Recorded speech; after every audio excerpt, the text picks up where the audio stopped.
Hutan di Pegunungan Sumbawa adalah hutan tropis yang khas. Vegetasinya tidak terlalu rapat dan berada di pegunungan dengan kontur yang terjal. Sejak dahulu, hutan Sumbawa dikenal sebagai habitat alami kawanan lebah madu. Para pemburu madu adalah kelompok yang paling aktif menjelajah kawasan ini. Mereka seperti memiliki areal perburuan yang tetap. Penentuan areal perburuan biasanya dibuat berdasarkan kesepakatan antar kelompok pengambil madu. Waktu perburuan biasanya dilakukan dari pagi hingga siang hari. Cara ini diyakini lebih efektif dalam menemukan jejak pergerakan kawanan lebah.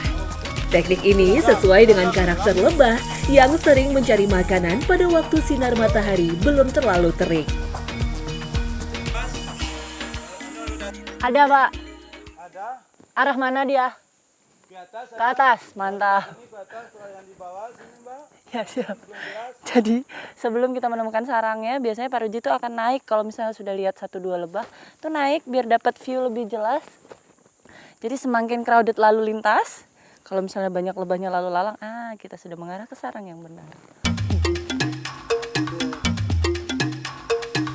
Pemetaan mobilitas lebah akan mempertinggi tingkat keberhasilan dalam perburuan.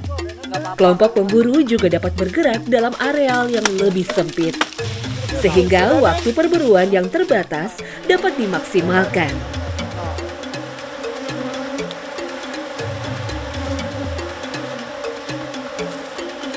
Di Pegunungan Sumbawa, jenis lebah yang mudah dijumpai adalah Apis dorsata, yakni jenis lebah dengan ukuran terbesar dibandingkan jenis lain dalam kelompok spesies apis. Secara alami, Apis dorsata akan bersarang di pohon-pohon dengan ketinggian tertentu. Titik sarang apis biasanya juga terdapat pada dahan yang cukup terlindung. Ini sebenarnya merupakan cara alami kawanan lebah untuk bersembunyi agar sulit ditemukan oleh binatang predator. Wilayah persebaran Apis dorsata adalah kawasan tropis dan subtropis Asia. Asap ini nanti dibuat dari kayu tele, ini kayu tele atau kayu telur. Nah, lihat diiris kecil-kecil begini, tapi bawahnya tetap biar gampang dipegang. Kenapa dipilih kayu tele? Karena dia lama terbakar. Jadi kita nggak ganti-ganti kayu, Pak ya. Pegang ini aja, tahan sampai selesai petik ya. Para pemburu madu Sumbawa selalu memegang teguh sistem panen yang sama, yaitu sistem panen madu lestari. Prinsip ini terus digunakan untuk menjaga keberadaan populasi lebah madu di kawasan hutan mereka. Kelompok pemburu biasanya akan selalu menerapkan rotasi pemanjat. Tujuannya agar setiap pemanjat selalu berada pada kondisi prima dengan tingkat konsentrasi yang baik. Udah pada bubar, semua keluar semua dari sarang.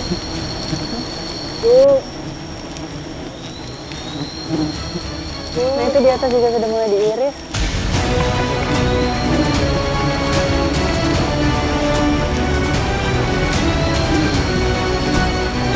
Kalau dibandingkan dengan petik madu di daerah Sialang, madu Sialang di Riau, ini kalau buat saya, ini lebahnya jauh lebih slow. Lebih baik hati ya, Pak. Tidak terlalu agresif, jadi memang dia turun-turun sih ke bawah, kabur. Tapi tidak nyerang kita. Makanya saya lepas dulu di atas, waktu pas iris, jangan sampai ada kayu yang terjatuh. Terus kalau saya jatuh, itu biasanya lebahnya akan serang ke bawah sih. Jadi kalau misalnya lihat, ini sarangnya sebenarnya masih muda. Kalau misalnya lihat, itu hanya diambil nggak sampai setengah pun dari sarangnya ya. Masih muda betul itu. Ya, jadi dia punya anak. Nah, itu semuanya masih disisakan di atas sana. Ini mana? Keselamatan hutan juga menjadi perhatian para pemburu madu Sumbawa. Seluruh proses panen madu dilakukan dengan penuh kehati-hatian. Dari mulai penentuan lokasi, pembakaran penangkal sengatan, hingga pengirisan. Itu sebabnya hampir tidak pernah ada kasus kebakaran hutan di Sumbawa karena kecerobohan mereka.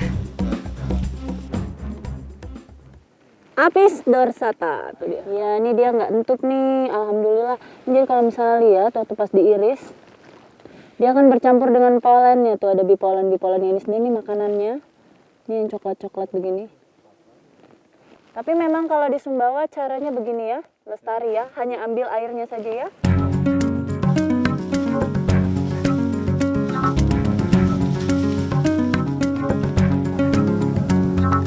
Madu telah menjadi komoditas unggulan dari Pulau Sumbawa. Permintaan pasar terhadap produk unik ini tidak pernah surut. Madu asli Sumbawa juga dikenal memiliki kualitas terbaik karena diolah dengan prinsip produksi yang ketat. Keteguhan masyarakat menerapkan prinsip eksploitasi madu ramah lingkungan terbukti berhasil. Sehingga dari tahun ke tahun, madu asli Sumbawa terus dapat dinikmati hasilnya. Alam yang lestari pada akhirnya mampu menjadi roda pemutar perekonomian masyarakat.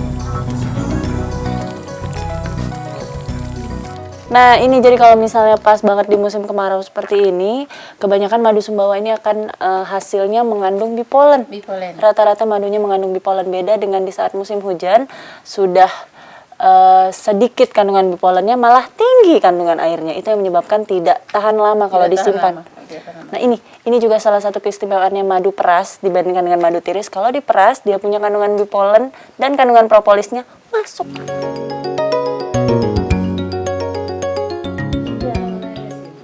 Lihat warnanya.